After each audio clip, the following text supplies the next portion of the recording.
کر دے. وَمِمَّا رَزَقْنَاهُمْ يُنْفِقُونَ, جو کچھ ہم نے دیا ہے اس کو راہ خدا میں خرچ کر دے, انفاق کر دے. انفاق,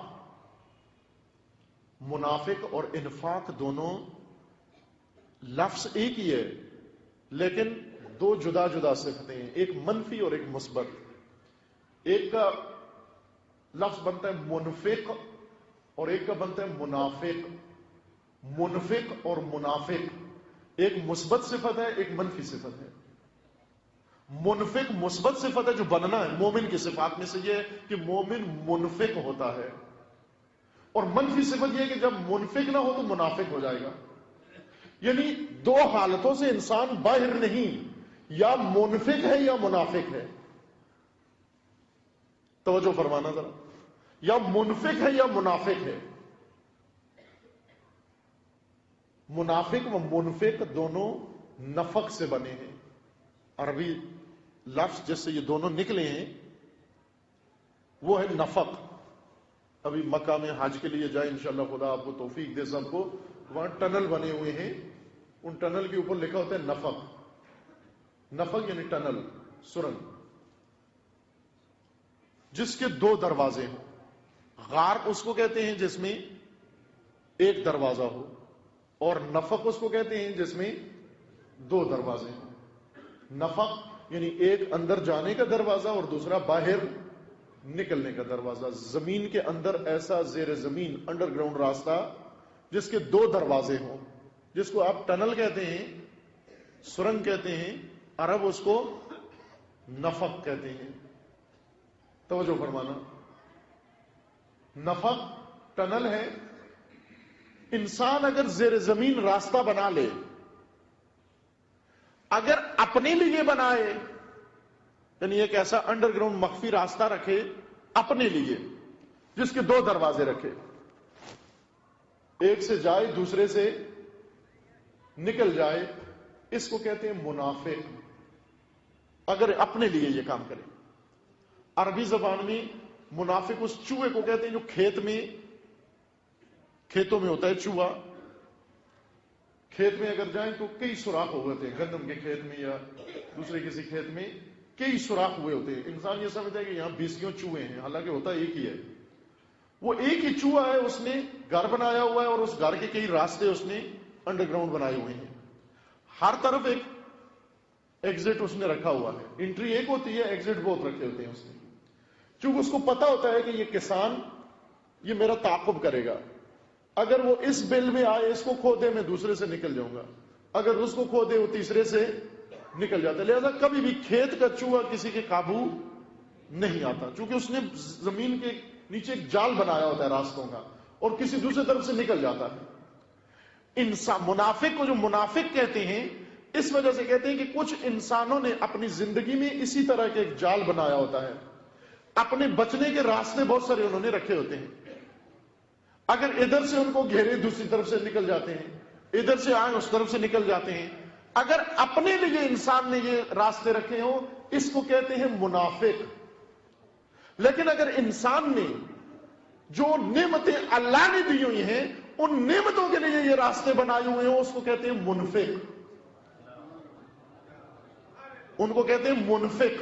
منفق یعنی جو کچھ خدا نے دیا ہے اس نے غار نہیں بنائی ہوئی. بعضوں نے ایک دروازے کی غار بنائی ہوئی ہے, یعنی اپنا اکاؤنٹ کھولا ہوا ہے جس میں صرف جا رہے ہیں پیسے. گھر میں بوری بنائی ہوئی ہے جس میں جا رہے ہیں پیسے, صرف آ رہے ہیں, بس کما رہا ہے آ رہے ہیں.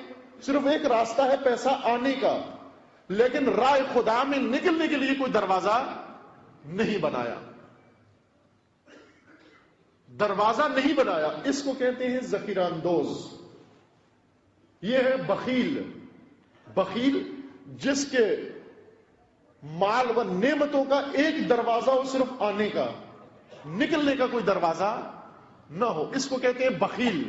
لیکن اگر انسان کو خدا نے جو نعمتیں دی ہیں ان نعمتوں کے آنے کا ایک دروازہ بنائے اور ان نعمتوں کے نکلنے کا بھی ایک دروازہ بنائے, اس کو کہتے ہیں منفق, یعنی انفاق کرنے والا.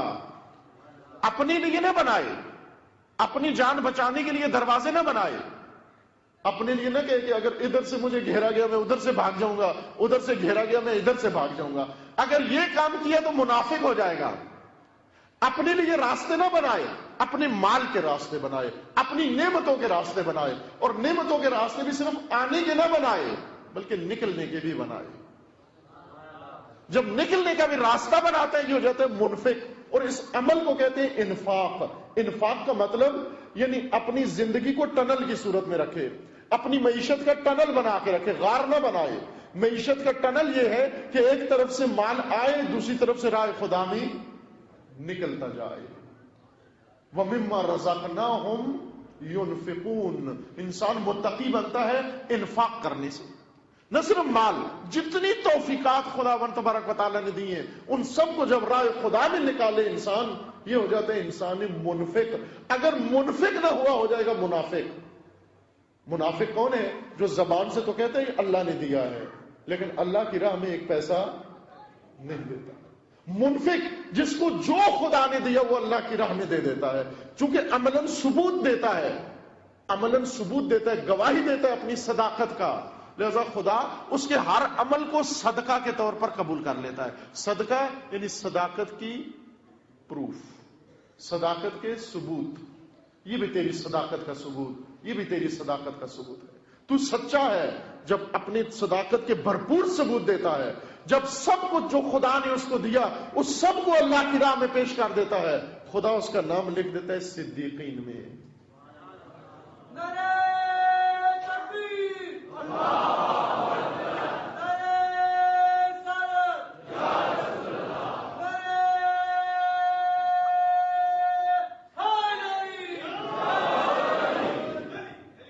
اور کچھ بیماریاں جیسے کہا نا، بیماریاں میں کچھ جسمانی ہیں کچھ روحانی ہیں، روح کو لگتی ہیں. بخل، حسد، کینہ، نفرت، یہ روح کی بیماریاں ہیں.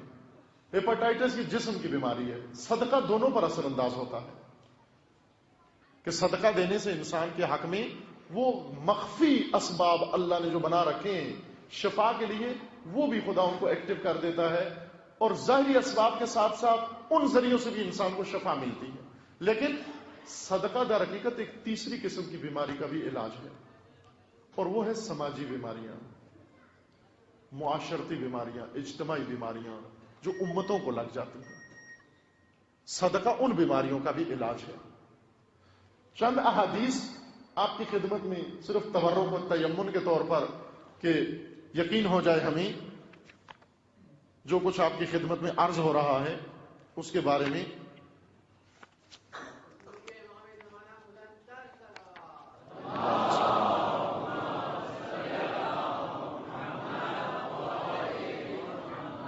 اجتماعی بیماریاں فقر و فاقہ، تنگ دستی، ناداری، گداگری، ذلت، رسوائی، یہ سب اجتماعی بیماریاں ہیں جو کسی قوم کو لگ جائیں.